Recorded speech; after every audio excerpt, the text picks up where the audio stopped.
Ayan, magandang araw po. Kumusta po kayong lahat dito sa Cebu? Sa lahat po ng mga new applicant o gustong mag-apply sa Joyride MC Taxi dito sa Cebu, welcome po kayo. Pwede po kayong mag-walk-in sa ating Joyride Cebu office sa may number 13 Peremedio Street, Mandawi City, Cebu.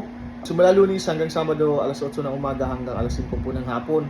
So ganun pa rin po, meron pa rin po tayong libreng 4,000 top-up, libreng jersey at libreng Joyride helmet. Hindi lang po yan, dahil yung commission po ninyo dito sa Joyride Cebu ay 10% commission po yan at tuloy-tuloy na po yan. Okay? So 10% commission na nga lang, meron pa kayong additional na incentive. So napakaganda. Okay? So yung ongoing na incentives ngayon ay 90 rides. Magkakaroon ka ng additional na 900 na papasok sa top-up wallet at pwede mong i-cash out. Sa mga nagtatanong anong requirements, simple lang. NBI clearance, barangay clearance at ORCR, at ang mahalaga ay yung professional driver's license. Okay? So mag-walk-in lang po kayo dahil malapit na po tayong mag-stop activation sa Joyride Cebu dahil lilimitahan lang natin yung makakapasok sa 10% commission. Okay?